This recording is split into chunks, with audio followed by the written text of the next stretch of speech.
tous, bienvenue sur Astroéthique. J'espère que vous allez bien. Je suis ravie de vous retrouver pour avancer ensemble dans nos intentions de la nouvelle lune. Alors, dans nos intentions ou dans notre intention? Intention, attention, ce sur quoi nous portons notre attention en tout cas. Il est vrai que, eh bien, par rapport à ce qui s'est mis en place au moment de la nouvelle lune, les choses doivent commencer à s'affiner. Et puis, je pense que les réponses et les messages de l'univers se font de plus en plus nombreux et peut-être qu'ils sont un peu difficiles à déchiffrer, surtout avec ce Mercure qui rétrograde et dont on sent l'énergie finalement depuis lundi dernier. Et de plus en plus fort depuis jeudi soir. Alors, à partir de samedi, et pour samedi et dimanche, on rentre dans une étape qui est la phase numéro 3, qui est une phase de type Gémeaux dans l'énergie, qui est une phase de fluidité. Pourquoi? Parce que le Soleil et la Lune vont former deux aspects plutôt sympathiques. Le premier, c'est un sextile entre le Soleil et la Lune. Le Soleil toujours dans le signe de la Vierge, et la Lune qui est dans le Scorpion. Et donc, il y a un angle positif de 60 degrés entre ces deux planètes et c'est une énergie de fluidité, de facilité. Et donc, il faut vraiment aller dans le sens de cette énergie et y avoir confiance. Et ensuite, il va y avoir un aspect très intéressant qui est l'aspect du quintile qui va se former et qui est un aspect très positif lui aussi.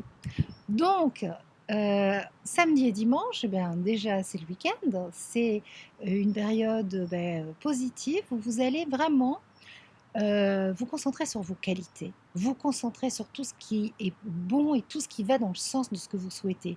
Et même si Mercure rétrograde, et même si ça coince, et même si ça ne se passe pas comme vous le désirez, c'est pas du tout le moment de voir le verre à moitié vide, c'est vraiment le moment de voir le verre à moitié plein et plus que rempli même. Et là, de faire ce travail de remplacer toutes les émotions et toutes les pensées négatives par des pensées positives et de lâcher prise et d'avoir confiance. Voilà. Les énergies sont positives, elles sont intenses, elles nous challengent, mais elles sont positives. Et vous savez quoi? Je me suis sentie mais extrêmement contrariée toute la journée par ce Mercure rétrograde. Et pourtant, j'ai vraiment ressenti l'énergie de la phase numéro 2, qui est une phase de focalisation, de construction, je vous le rappelle. Et par rapport à mon intention, qui est de me diversifier sur le plan professionnel pour enrichir ma réalisation professionnelle, il s'est passé vraiment toute l'énergie de la phase numéro 2. Je m'en suis rendu compte ce soir, hein, vendredi. J'ai travaillé avec Églantine à structurer ce projet, à structurer les ateliers, à vous proposer et à enrichir le PDF qui accompagne ces ateliers. Et on va vous proposer des trucs, mais super, c'est extra. C'est toute l'énergie de cette phase de focalisation qui va porter ses fruits et qui sera présente dans le prochain livret qu'on va vous proposer au moment de la nouvelle lune et on le proposera quelques jours avant. Donc ça a été très concret comme période de travail.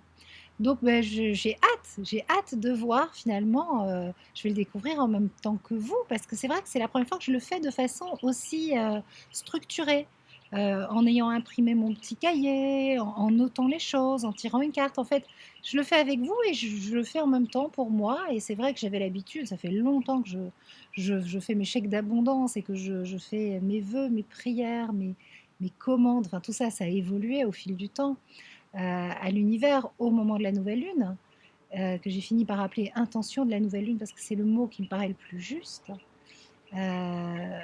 puisque l'idée c'est de ne pas forcer le destin et c'est d'être dans une intention juste pour moi, pour les autres, et de faire confiance à cette vie qui va me guider sur le chemin de la réalisation de mon intention et que je suis prête à lâcher prise si ça ne marchera pas. Mais je peux vous dire que voilà, là, ça, c'est encore plus fort. Comme quoi, quand on a un support, il se passe quelque chose de puissant. Bon, je pense que de toute façon, si vous faites le défi des 100 jours de Lilou, vous le savez. Si vous avez l'habitude de tenir un journal, vous le savez. Tout à l'heure, j'ai partagé le blog de Anne-Sophie Pau qui a écrit un très joli texte et très inspirant sur écrire sa lettre à l'univers. Voilà, je vous invite à aller lire ce texte, ça peut vous donner des idées. Je trouve que le processus de faire un vœu, de faire sa lettre à l'univers est très bien expliqué. Et c'est vrai qu'à partir du moment où on pose ça, à un moment fort qui est pour moi celui de la pleine lune. Moi, je vais aller dans le sens de mon énergie, hein, celui de la nouvelle lune, pardon, et puis qu'on accompagne finalement toute cette intention avec l'énergie de la lune montante et décroissante. Waouh! Alors, pour accompagner cette phase numéro 3, la phase de fluidité, harmonieuse, positive, qui vous fait voir la vie du côté joyeux, qui vous pousse dans la joie, dans la joie de créer. Soyez heureux, soyez positif par rapport à votre intention et certain que ça va se passer parce que tout simplement, c'est juste. Tout en lâchant ce qui a lâché, hein, mais ayez cette foi en la vie. Et donc, j'ai tiré une carte. Je me suis dit, tiens, quelle est la carte qui va sortir? Et j'étais encore dans mes contrariétés de cette rétrogradation de Mercure qui m'a bien pris la tête, puisque elle se situe dans ma maison 2, en rapport avec les finances. Et c'est vrai que je me retrouve avec plein de tracasseries administratives dont je prends la responsabilité. Mais voilà. Et voilà ce qui sort.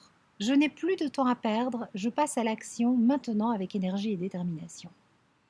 J'ai dit, waouh, ah bon, vraiment? Alors que je parlais de recul et tout. Mais oui, même si finalement Mercure rétrograde nous pousse à prendre du recul, à nous recentrer, à réfléchir, ça n'empêche pas de passer à l'action, ça n'empêche pas de rester positif et d'y croire. C'est tout à fait l'étape de fluidité. On y va, c'est une phase de cohérence, tout est fluide, on avance. Et on ne laisse pas finalement un petit grain de sable se mettre dans les rouages, parce que ce grain de sable, c'est l'importance qu'on lui donne. Et donc Mercure est rétrograde, mais il a le pouvoir qu'on voudrait bien lui donner. Il faut tout simplement accepter son message quand il nous envoie une contrariété et prendre cette responsabilité en disant ok, j'ai compris le message. Bon, moi, en ce qui me concerne, c'est rééquilibrer mes finances. Bon, bah, oui, je le sais, mais je suis tellement concentrée sur d'autres choses que de toute façon, je me dis ça va faire partie du processus. J'ai encore besoin de mes petites doses de récompense et je suis verso, je suis fantaisiste et au bout du compte, en fait, elles sont pas du tout dramatiques. C'est moi qui en fais toute une montagne parce que j'en fais une montagne, mais tout va bien. Voilà. Donc c'est relativiser, prendre du recul. Et oui, comme quoi des fois, hein, on se complique la tête. La vie est simple et c'est nous qui la rendons compliquée. Allez, je vous fais des gros bisous. Je vous mets la petite carte tout à l'heure en photo sur Facebook et je vous envoie plein d'ondes positives et on se retrouve lundi pour parler du premier quartier de la Lune.